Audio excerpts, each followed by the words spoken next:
মাধ্যমিক 2024 বেসিক ম্যাথমেটিক্সের আজকে third class. আজকে আমরা শুরু করব 21 নম্বর থেকে।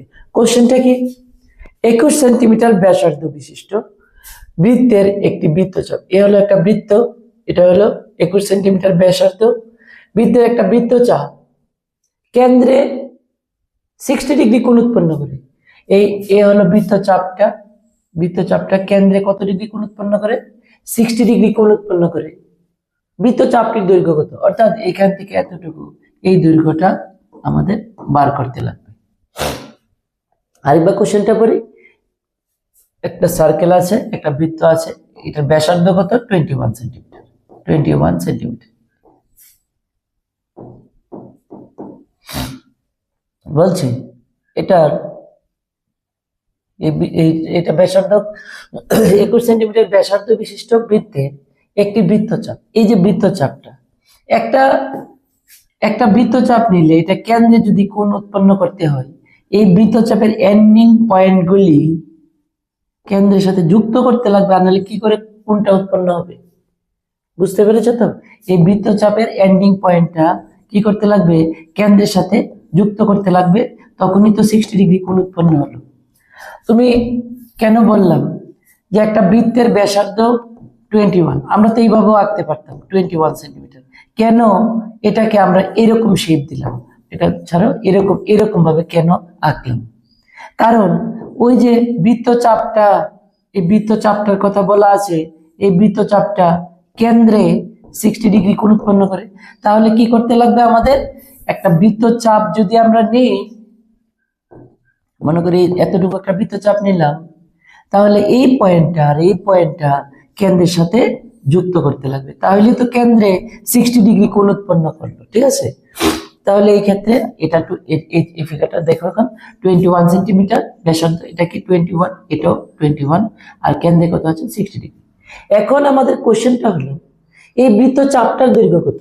আচ্ছা, সম্পূর্ণ বৃত্তটার দৈর্ঘ্য কত হতো? বৃত্তচাপের দৈর্ঘ্য কত? সম্পূর্ণ বৃত্তচাপ অর্থাৎ বৃত্তের পরিধি এতটুকু নিয়েছিলাম, আর এটা যদি সবটা বলি তাহলে এটাকে আমরা কি বলবো? বৃত্তের পরিধি। এটা তো আমরা ছোট ক্লাসে পড়েছিলাম 2πr।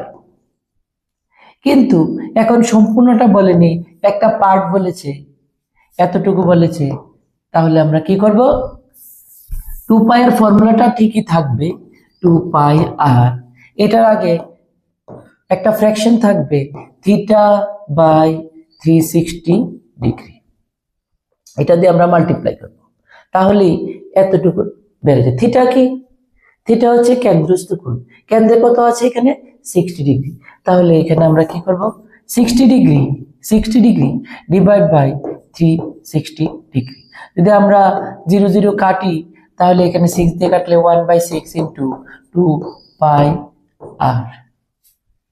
সরি, আর এগুলি তো বসাতে লাগবে, 2 ইন্টু 22/7, আর কি হবে? ইন্টু আর এর ভ্যালু কত আছে?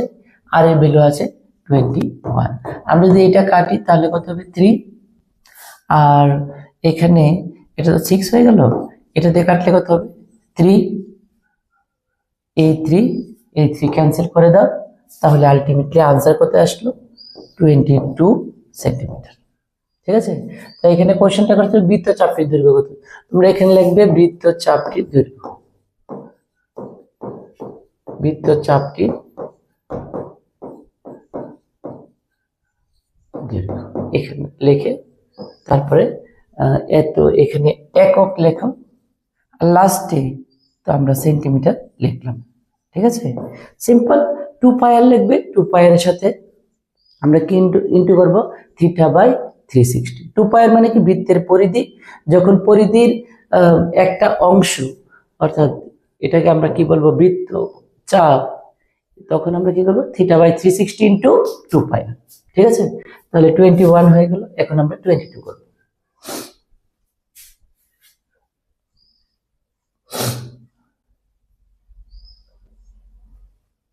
আচ্ছা, একটা মিনিট হয়ে যাবে। আমরা 21 করেছিলাম, এখন 22। আচ্ছা, একটা ঘনকের প্রতিটি বাহুর দৈর্ঘ্য 7 সেন্টিমিটার। ঘনক মানে কি?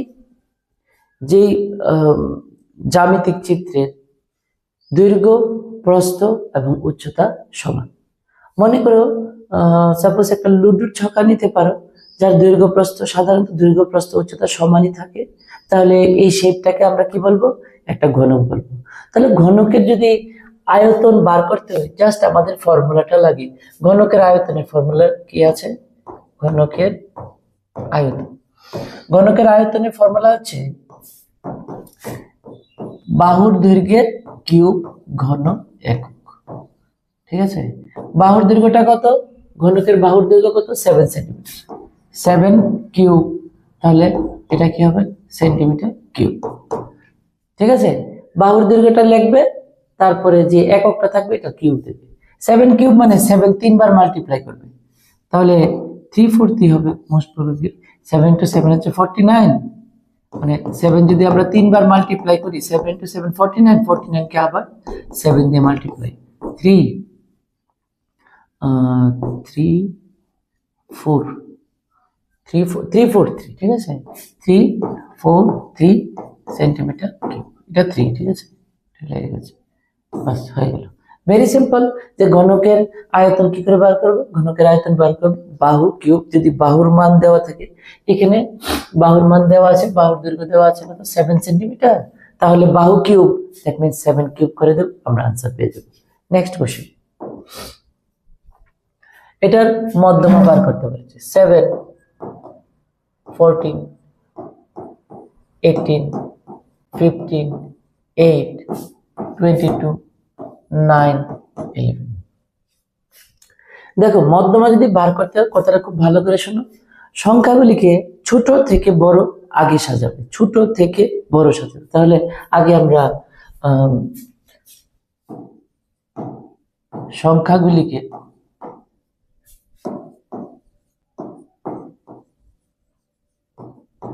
মানের ছোট থেকে বড় কি বলে?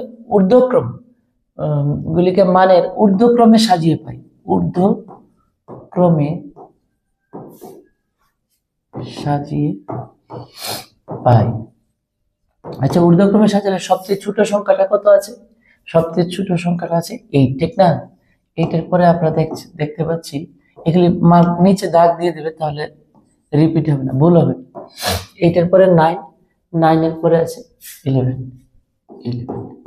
11 এর পরে আছে 14, ঠিক আছে, এটা দাগ দিয়ে দিই। এরপরে কি আছে? 14, 14 এর পরে নেক্সট আছে 15, 15 এর পরে কি আছে? 15 এর পরে আছে 17, ঠিক না? 17, 17 এর পরে আছে 18, 18 এর পরে কি আছে? 22। ঠিক আছে, যদি একের মান আসে, যদি অপশনে আসে, আমি মানে রুলস কিভাবে এটা তো বলছি, আর যদি মনে করো 1 মার্কসের আছে, শুধু আনসারটা লিখবে, তাহলে ঠিক আছে, আগে রুলসই বলি কিভাবে আমরা করবো। এখানে কয়টা পদ আছে দেখো? 1 2 3 4 5 6 7 8। আচ্ছা, যদি বেজোড় থাকতো, মনে করো আমি আমি 3টা নিই, 8 9 11, তাহলে মধ্যমা হতো 9, ঠিক আছে।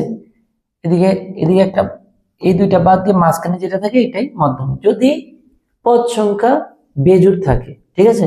এবার পদ সংখ্যা মনে করো জোড়, 8 9 11 আছে, তারপরে কি আছে? 14 আছে, ঠিক আছে। তাহলে মধ্যমা কি করবে? মাঝখানে যে দুইটা পাবে, এই দুইটাকে প্লাস করে 2 দিয়ে ডিভাইড করে দেবে, প্লাস করে 2 দিয়ে ডিভাইড। ভেরি সিম্পল না আনসারটা? যদি বেজোড় হয় মাঝখানের সংখ্যাটা থাকবে, মাঝখানেটা থাকবে, আর যদি জোড় হয় তাহলে কি হবে? মাঝখানে তো দুইটা পরে যাবে, জোড় হলে কি হবে? মাঝখানে দুইটা থাকবে। যেমন আমরা যদি এটা আচ্ছা ঠিক আছে, আমরা এখানে 3টা, এখানে 3টা, এই তিনটা যদি আমরা বাদ দিয়ে দিই, তাহলে মাঝখানে কি? এবার এই দুইটাকে বাদ দিলে তো সবই গেল, কিন্তু মাঝখানে দুইটা থাকছে, তাহলে আমরা মধ্যমা কি করে বার করবো? দুইটা প্লাস করব, প্লাস করে 2 দিয়ে ডিভাইড করব। আচ্ছা, এখন আমরা যদি এটাকে লিখে করতে চাই, তাহলে ফার্স্ট লিখবো, আমরা তো জানি এই দুইটা প্লাস করে 2 দিয়ে ডিভাইড করবো, এটা আমরা বুঝে গেছি, ঠিক আছে। প্রথমে লিখবে পদ সংখ্যা। পদ সংখ্যা কত আছে? 1 2 3 4 5 6 7 8। পদ সংখ্যাটা ব্র্যাকেটে n, এটা কত? 8। ঠিক আছে, এবার হবে আমাদের কি আসতে লাগবে? সেকেন্ড লাইনটা আগে লিখছি। আমাদের কি আসতে লাগবে? 14 আসতে লাগবে প্লাস 15 আসতে লাগবে ডিভাইড বাই 2। তাহলে এখানে লাইনটা কি লিখবো একটু বুদ্ধি করে দেখো। টোটাল পদ কয়টা আছে? 8। তাহলে এটা কত? 14 যে এটা কত নম্বর পদ? 1 2 3 4। তাহলে 8 ডিভাইড বাই 2 তম পদ প্লাস, এর মানে n বাই 2 তম পদ। যতগুলি পদ থাকবে এটা ডিভাইড বাই 2 তম পদ প্লাস, ঠিক এরপর একটা লাগবে এটা যদি 4 তম পদ, এর মানে তো 14। এরপরে কি হবে? 5 তম পদ, মানে 8 বাই 2, এটা হলো n বাই 2। এই যে n এর ভ্যালু তো 8, ডাইরেক্ট বসিয়ে দিলাম, প্লাস 1, মানে n বাই 2 এর প্রথম যে পদটা, যেই পদের কথা বলছি ঠিক ইমিডিয়েট পরেরটা, তাহলে 8 বাই 2 মানে তো 4 প্লাস 1, তাহলে তো 5 তম পদ। বাস, এই লাইনটা লিখবে। তাহলে এই লাইনটা যদি কমপ্লিকেটেড লাগে ডাইরেক্ট লিখে নিবে, ছোট থেকে বড় সাজিয়ে, সুতরাং মধ্যমা ইকুয়াল টু ডাইরেক্ট এই লাইনটাতে চলে আসবে। যদি এটা বুঝতে পেরে যারা পারলে তো পারলে, যদি মনে করে কঠিন লাগে তাহলে এই লাইনটা মানের ঊর্ধ্বক্রমে কিন্তু সাজাতে লাগবে কম্পালসারি। এটার পরে ডাইরেক্ট মধ্যমা ইকুয়াল টু এই লাইনে এসে যাও। আর যারা বুঝতে পেরেছ স্টেপ বাই স্টেপ কর, ঠিক আছে? তাহলে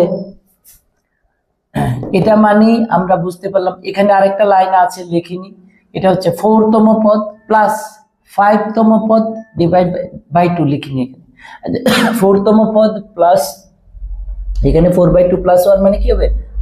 এখানে যদিও আরেকটা লাইন এখানে আমরা লেখা দরকার, 4 তম পদ প্লাস 5 তম পদ ডিভাইড বাই 2। এবার 4 তম পদ কত? 1 2 3 4 14, আর 5 তম পদ কত? 1 2 3 4 5 15 ডিভাইড বাই 2। এটা কত হবে? 29 বাই 2, তাহলে হবে 14.5। আচ্ছা, এটাকে একদম ইজিতে বলছি, যাদের অঙ্ক অনেক বেশি কঠিন লাগে তাদের জন্য আমি বলছি, যদি এই প্যাটার্নের অঙ্ক আসার চান্সেস অনেক বেশি, মধ্যমা বার করো বা গড় বার করো বা সংখ্যাগুরু মান বার করো, অনেক চান্স বেশি আছে। যদি এরকম কোনো আসে তাহলে ফার্স্ট লাইন লিখবে, মানের সংখ্যাগুলিকে মানের ঊর্ধ্বক্রমে সাজিয়ে এই লাইনটা লিখবে। লেখার পর ডাইরেক্ট মধ্যমা ইকুয়াল টু কি লিখবো? মধ্যমা ইকুয়াল টু তুমি এটাকে রাফ করবে, রাফ করে রাফে আবার লিখবে, লিখে 1 এভাবে প্রথমে একটা লাস্টের একটা কাটো, এটা কাটো, এটা কাটো, এটা কাটলে তো সবই গেল। এইভাবে কেটে তুমি বুঝে যাবে মধ্যমা কত হবে। মাঝখানে দুইটা আছে তাহলে দুইটা প্লাস করে ডিভাইড বাই 2, মাঝখানে একটা আছে তাহলে ওইটাই মধ্যমা। ঠিক আছে? এই যে কাটবে এই কাজটা কিন্তু ফেয়ার ওয়ার্ক মানে মেন কপিতে করবে না, এটা রাফের মধ্যে করবে। ঠিক আছে? এটা রাফে করবে। ঠিক আছে? তাহলে আর তো কোনো টেনশন নেই। আশা করছি এইভাবে কেটে যদি করো, মাঝখানে যদি একটা সংখ্যা থাকে ওইটাই মধ্যমা হবে, আর দুইটা থাকলে প্লাস করব ডিভাইড বাই 2 করব, শেষ। আর এখানে কিছু লিখছি না। নেক্সট, এখানে আমাদের 24 কি আছে? fx equal to 3x square plus x plus 2। এটা একটা বহুপদী রাশিমালা। এর শূন্য দুইটা কি আছে? একটা আছে আলফা, একটা আছে বিটা। আমাদের বহুপদী রাশিমালা যদি শূন্য দুইটা থাকে তাহলে শূন্যদের যোগফলের একটা ফর্মুলা আর শূন্যদের গুণফলের, এই দুইটা ফর্মুলা আমরা আগে করছি। আচ্ছা, শূন্যদের যোগফল alpha plus beta minus x এর সহগ, এক্স এর সাথে কত আছে? 1, এখানে কিছু নেই মানে 1 আছে, মাইনাস এক্স এর সহগ ডিভাইড বাই এক্স স্কয়ারের সহগ, তাহলে এক্স স্কয়ারের সহগ কত হবে? 3। শূন্যদের গুণফল ধ্রুবক পদ মানে কত আছে? 2 ডিভাইড বাই এক্স স্কোয়ারের সহগ কত হবে 3। তাহলে এই দুইটার ভ্যালু কিন্তু তুমি আগে বার করে নেবে। শূন্যদের যোগফল, মানে শূন্য দুইটা তো দেওয়া আছে আলফা আর বিটা, তাহলে প্লাস লিখলাম মানে কি শূন্যদের যোগফল মাইনাস এক্স এর সহগ, এক্স এর সহগ কত 1 ডিভাইড বাই উপরে এক্স নিচে এক্স স্কোয়ার, এক্স এর সহগ নিচে এক্স স্কোয়ারের সহগ, ঠিক আছে, উপরে এক্স এর সহগ 1 এক্স স্কোয়ারের সহগ 3। আর এটা কি আছে নিচেরটা ঠিক থাকবে, গুণফলের টেবিলে নিচেরটা এক্স স্কোয়ারের সহগ এটা ঠিক থাকবে, কিন্তু উপরে কি থাকবে ধ্রুবক পদ, ধ্রুবক পদ। তাহলে উপরে এখানে ধ্রুবক পদটা কত আছে 2, তাহলে শূন্যদের গুণফল মানে ধ্রুবক পদ মানে কি লিখলাম 2 লিখলাম ডিভাইড বাই এক্স স্কোয়ারের সহগ কত হবে 3, ঠিক আছে। এই হলো কিন্তু শূন্যদের যোগফল এবং শূন্যদের গুণফল। কিন্তু আমাদের কি বলেছে এটার ভ্যালু বার করতে বলেছে 1 by alpha plus 1 by beta. আচ্ছা এখন আমরা কি করব 1 by alpha plus 1 by beta, তাহলে 1 by alpha plus 1 by beta কি করে বার করব, এটাকে এলসিএম করব, লসাগু করব, আলফা ইনটু বিটা হবে নিচে, এটা যদি ডিভাইড করি, ডিভাইড করলে কি হবে আলফাটা ক্যান্সেল হবে থাকবে কি বিটা, তাহলে বিটা প্লাস বিটা দিয়ে যদি ডিভাইড করি বিটা ক্যান্সেল হবে থাকবে কি আলফা, ঠিক আছে। এবার বিটা প্লাস আলফার ভ্যালু কত, বিটা প্লাস আলফার ভ্যালু, বিটা প্লাস আলফার ভ্যালু হচ্ছে -1/3, এখানে কি হবে -1/3, আর আলফা বিটার ভ্যালুটা কত 2/3, আলফা বিটার ভ্যালু কত 2/3। এবার দেখো তো আলটিমেট কি হচ্ছে, এখন এটা সরল কি করে করব, উপরের ভগ্নাংশটা আগে লিখবো, লিখে ইনটু দেব নিচের ভগ্নাংশটাকে কি আমরা এটাকে রেসিপ্রোকাল করে দেব, মানে 3টা যাবে উপরে আর 2টা আসবে নিচে, এই 3 ক্যান্সেল, তাহলে মাইনাস উপরে থাকবে 1 নিচে থাকবে 2। ভালো করে দেখো একদম বেসিকে এই ধরনের কোশ্চেন তো একটা আসি, হয়তো এটা নাও আসতে পারে, এটার মতো কিছু একটা আসবে, একটা একদম ভেরি সিম্পল যোগফল বার করবে, গুণফল বার করবে, তারপরে যেটা দিয়ে দেবে এটা একটু সিম্পলিফাই করবে, একদম সোজা। নেক্সট হচ্ছে 3 tan a equal to 4, আমাদের কি বার করতে লাগবে cos এর ভ্যালু, cos এর ভ্যালুটা বার করতে লাগবে। দেখো এখান থেকে tan এর ভ্যালুটা কত হবে 4/3, ঠিক আছে। এখন tan মানে কি লম্ব বাই ভূমি, যারা এগুলি না পারো ট্রিকোনোমেট্রি অভিষেক কোচিং সেন্টারে গিয়ে ট্রিকোনোমেট্রি ক্লাসগুলি দেখো, কারণ এইগুলি বিস্তারিত এখন বলা যাবে না, অনেক অনেক কথা বলতে লাগবে, তাই আগে ট্রিকোনোমেট্রি ভালো করে দেখে এটা করো, যেগুলি বলার মতো এগুলি বলে দিচ্ছি। তাহলে এইখান থেকে আমরা কি বার করবো cos, যেটা দেওয়া আছে মানে ডাইরেক্টলি tan এ দেওয়া নেই, কিন্তু আমরা tan এ বের করেছি, tan এ মানে কি 4/3, এবং এটার ফর্মুলা কি লম্ব বাই ভূমি। এখানে লম্ব ভূমি আর অতিভুজের মধ্যে লম্ব ভূমি দেওয়া আছে, তাহলে অতিভুজ বার করবে। আচ্ছা তাহলে লম্ব কত হবে, আমি আচ্ছা সম্পূর্ণটাই লিখছি, লম্ব কত হবে 4x একক x দিয়ে লিখবে, ভূমি কি হবে, ভূমি হবে 3x একক, 3x একক, ঠিক আছে। লম্ব আর ভূমি হয়ে গেল, এখন আমরা কি বার করব অতিভুজ বার করব। তাহলে আমাদের ফর্মুলা কি অতিভুজের স্কয়ার ইকুয়াল টু লম্ব স্কয়ার প্লাস ভূমি স্কয়ার, ঠিক আছে। তাহলে লম্বের ভ্যালু কত 4x, তাহলে 4x তার হোল স্কয়ার, ভূমির ভ্যালু কত 3x তার হোল স্কয়ার, তাহলে এটার স্কয়ার করলে 4 দুইবার ইনটু করলে কত হবে 16x এর স্কয়ার প্লাস 3 দুইবার ইনটু করলে কি হবে 9x এর স্কয়ার। এবার যদি আমরা প্লাস করি 16 প্লাস 9 কত হবে 25x স্কয়ার, তাহলে অতিভুজ কত হবে, অতিভুজ হবে √25x স্কয়ার। এটা কি হবে অতিভুজটা কি হবে, অতিভুজটা হবে √25x স্কয়ার, তাহলে কি হবে 5 এক্স একক। শোনো, লম্ব, ভূমি, অতিভুজ জানা থাকলে সাইন, কস, টেন, কোসেক, সেক, কট আমরা সবগুলির ভ্যালু বার করতে পারি, কিন্তু আমাদের এই ভ্যালুগুলি জানা থাকতে লাগবে। এখন দেখো কস, তাহলে কসের ফর্মুলাটা জানতে লাগবে। আমি আবার আরেকবার বলছি, হ্যাঁ, যারা নাকি ট্রিগোনোমেট্রি ভালো জানো না তারা কিন্তু এই অঙ্কটা মানে বুঝবে, কিন্তু আগে কিন্তু বেসিক দেখে নেবে, ঠিক আছে? আচ্ছা, কসের ভ্যালুটা কি হবে? তাহলে কসের ফর্মুলা সাইন হচ্ছে লম্ব বাই অতিভুজ, আর কস হচ্ছে ভূমি বাই অতিভুজ। সাইন কি? লম্ব বাই অতিভুজ। কস হচ্ছে ভূমি বাই অতিভুজ। তাহলে লেখো ভূমি বাই অতিভুজ, ঠিক আছে? এটা লেখার পরে আর কি, শুধু ভ্যালুগুলি বসাবে। ভূমির ভ্যালু কত? ভূমির ভ্যালু হচ্ছে 3x, এটা বসাবো। আর অতিভুজের ভ্যালু এখন আমরা বের করেছি, অতিভুজের ভ্যালুটা কত? 5x, ঠিক আছে? এটার পরে এখানে এটার পরে নেক্সট আর কি, ঠিক আছে? অতিভুজ স্কয়ারের ভ্যালু ছিল 25x স্কয়ার, তাহলে অতিভুজ কত ছিল? 5x। তাহলে জাস্ট এখানে বসাবো কত?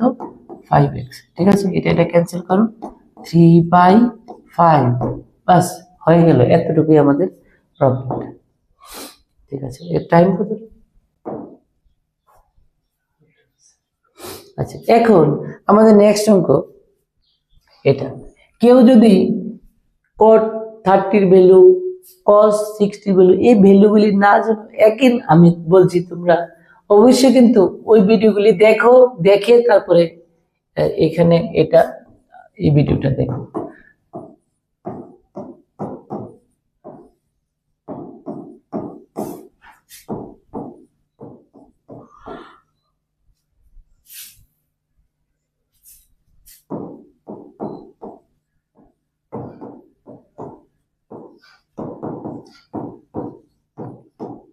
আচ্ছা, এখন এটা 30 ডিগ্রি, ঠিক আছে? লেগে গেছে। এখন ফার্স্ট লাইন কিন্তু তোমরা ওই ভিডিও দেখলে বুঝে যাবে, আমি শুধু ভ্যালুগুলি বসিয়েছি। cot 30 একটা ভ্যালু আছে, এটা আমাদের মনে রাখতে লাগে। cot 30 ভ্যালু হচ্ছে √3 -2। cos 60 এর ভ্যালুটা কত? cos 60 এর ভ্যালু হচ্ছে হাফ। এগুলি ওই চার্ট থেকে তোমরা জানতে পারবে, ভিডিও দেখবে, চার্ট থেকে বুঝে 3/4। আচ্ছা, এখন sec 45 এর ভ্যালু হচ্ছে √2, তাহলে √2 স্কয়ার। sin 30 এর ভ্যালু হচ্ছে হাফ, তাহলে হাফ এর স্কয়ার। এখন √3 স্কয়ার মানে 3 মাইনাস 1 স্কয়ার কত? 1, 2 স্কয়ার কত? 4 মাইনাস 3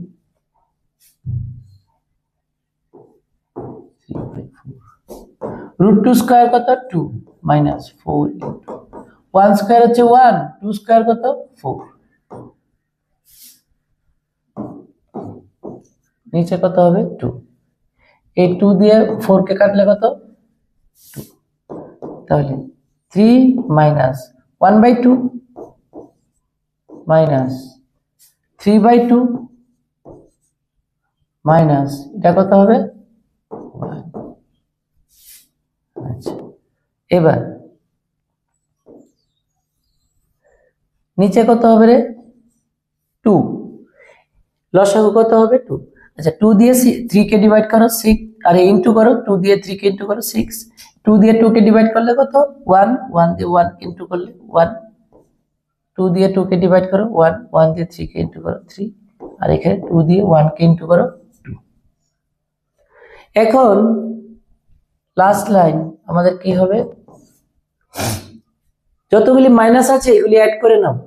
-1, -3, -2 কত হবে? 3 আর 2 হচ্ছে 5, আর 1 এ কত হবে? 6। তাহলে 6 মাইনাস কত হলো? 6, আর divide by 2, that means 0/2। Ultimate কত হবে? 0। শেষ, আমাদের সরল হয়ে গেল। এই ছোট্ট, একদম ছোট্ট একটা অঙ্ক, ঠিক আছে না? এটাতে তোমাদের মার্ক কত আছে আমি একটু বলি। এটাতে মার্ক আছে 2 মার্কস। কতক্ষণ লাগবে এটা করতে? একটু চার্টগুলি দেখে নিও, ভ্যালুগুলি কত আসে, বাস ইজি সিম্পলিফিকেশন। নেক্সট। আচ্ছা, এখন আমাদের একটা প্রমাণ আছে। আচ্ছা, এখানে যদি চিত্র দেওয়া ছিল, আমি চিত্র ড্র করে নিচ্ছি।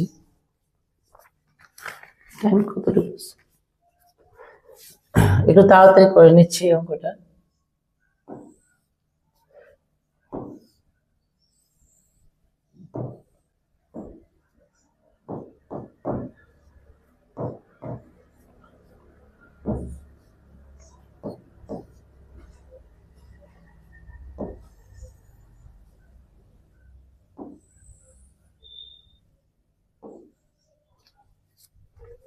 আচ্ছা, কি বললো?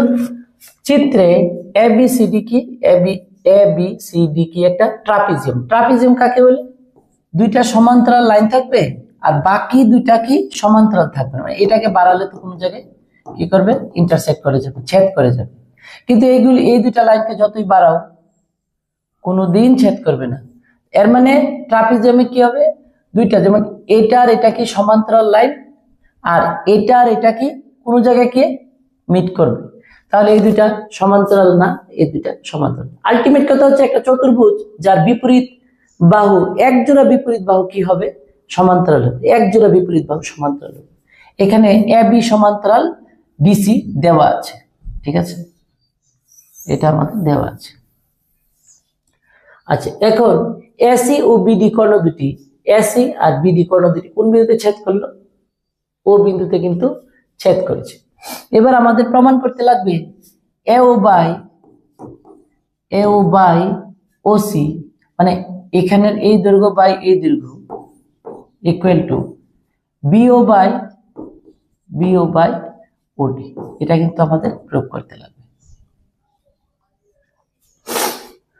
আচ্ছা, এটা একদম ইজি। দেখো, আমরা এখানে এটা দুই রকম ভাবে করা যায়,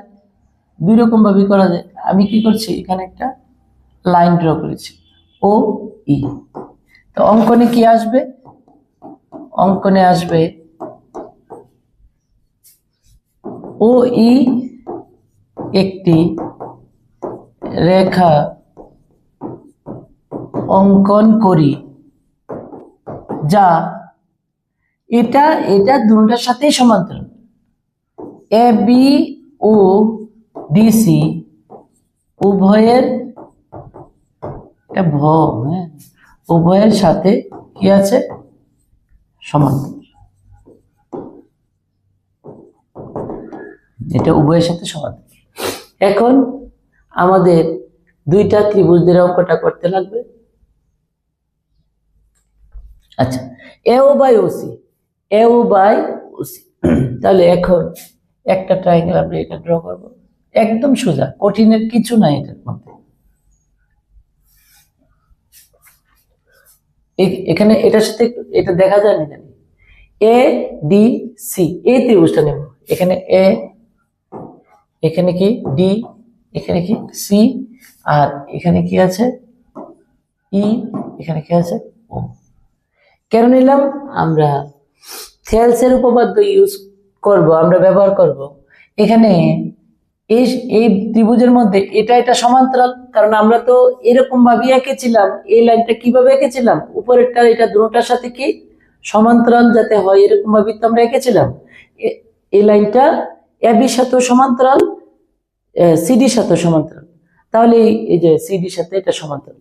আচ্ছা, তাহলে কি লেখা যায়, এই বাই ইডি ইকুয়াল টু এও বাই ওসি। আমাদের এটা দিকে মাথায় রাখতে লাগবে, ঠিক আছে। এই যে এও বাই ওসিটা আসছে কিনা, তাহলে এই এও বাই ওসি যদি আসতে হয়, এদিকে এটা বাই এটা যদি লিখি, তাহলে এদিকে কি হবে, এই বাই ইডি। তাহলে ত্রিভুজ এ ডিসি এর মধ্যে, আমরা কি করব, এটার মধ্যে কি দেওয়া কি আছে, এখন ই ও সমান্তরাল আছে ডিসি। আচ্ছা, সুতরাং আমরা কি লিখতে পারবো, এই বাই ইডি ইকুয়াল টু এও বাই ওসি। এটা হচ্ছে 1 নম্বর। আরেকটা আমরা কি করব, আরেকটা আমরা আঁকবো। আচ্ছা, এটা আবার একটু দেখিয়ে দিই। আর কি লাগে, বিও বাই ওডি। আমাদের কি লাগে, বিও বাই ওডি। তাহলে এবার ট্রায়াঙ্গেলটা হবে, একটু ভালো করে লক্ষ্য করো, এবার হবে এই ট্রায়াঙ্গেলটা, মানে এ বি ডি। আমি আলাদা করে আঁকছি যাতে তোমাদের, এটা তো ওভারল্যাপিং হয়ে গেছে, একটা লাইনের মধ্যে একটা লাইন, তোমাদের যাতে বুঝতে সুবিধা হয়। আর একটা কিরকম হবে, এরকম হবে, এইরকম হবে। এটা কি আছে, এদিকে এখানে ছিল এ, এখানে ছিল বি, এখানে ছিল ডি, আর এখানে কি ছিল ই। এখানে একটু লক্ষ্য করো, এ ডি বি, আর লাইনটা কি ইউ লাইনটা এঁকেছি। তাহলে আবার তো সেম কথাই, এই লাইনটা তো এটার সাথে সমান্তরাল। তাহলে ত্রিভুজ এ ডিবি, এ ডিবি এর মধ্যে আমরা কি লিখবো, ইউটা কার সমান্তরাল, ইউটা সমান্তরাল এ বির সাথে। এবার কিন্তু আমরা মিলিয়ে লিখবো, যাতে আমাদের যেই প্রমাণটা করতে লাগবে বিও বাই এও বাই ওসি আমরা এনেছিলাম অঙ্কের মধ্যে, বিও বাই ওডি থাকতে লাগবে, বিও বাই ওডি, মনে রাখবে একটু, বিও বাই ওডি। এখন দেখো, এখন এই দেখো বিও বাই ওডি। তাহলে এখন কি লিখবো, বিও বাই ওডি। আচ্ছা, এদিকে টাকে লিখি, বিও বাই ওডি লিখবো তো, তাহলে এই বাই ইডি, এই বাই ইডি। আর রাইট সাইডে কি হবে, রাইট সাইডে হবে বিও বাই ওডি। এটা হবে, বাস আমাদের অঙ্ক হয়ে গেছে। আগে আমরা নাম্বার 1 কি করেছিলাম, এই দেখো এ ই বাই ইডি, এদিকেও দেখো এ ই বাই ইডি আছে, আর রাইট সাইডে দেখো এও বাই ওসি, আর এদিকে কি আছে, বিও বাই ওডি। তাহলে 1 আর 2 যদি আমরা তুলনা করি, 1 ও 2 যদি থেকে পাই, কি পাই, রাইট সাইড গুলি সমান করে দেবো। লেফট সাইড গুলি যদি সমান হয়, তাহলে রাইট সাইড গুলি তো সমান হবে। তোমরা কি থেলসের উপপাদ্যটা ভালো করে জানো তো? আমি কিন্তু এটা ডিটেইলে কিছু বলিনি। বিও বাই ওডি, বাস হয়ে গেল, আমাদের প্রবলেম সলভ হয়ে গেল। মানে থেলসের উপপাদ্যটার মধ্যে ছিল একটা ত্রিভুজের কোন একটা বাহু সমান্তরাল বাহু যদি থাকে, মনে করো আমি এটা 1 নাম্বার, এটা 2 নাম্বার, এটাকে 3 নাম্বার বাহু ধরলাম, কোন একটা বাহুর 2 নাম্বার বাহুর সমান্তরাল একটা লাইন আছে, মানে এটা সমান্তরাল। তাহলে বাকি যে দুইটা বাহু, অর্থাৎ 1 নাম্বার আর 3 নাম্বার বাহুকে সমান অনুপাতে বিভক্ত করবে। অর্থাৎ এখানে যদি এ বি সি থাকে, এখানে যদি এক্স ওয়াই থাকে, এক্স বাই এক্স বি এটার যা রেশিও হবে, A Y by Y C same ratio হবে, সেম অনুপাত হবে। তাহলে একটা ত্রিভুজের কোনো একটা বাহুর সমান্তরাল সরল রেখা অপর দুইটা বাহুকে সমান অনুপাতে বিভক্ত করে, এটা কিন্তু থেলসের থিওরেম।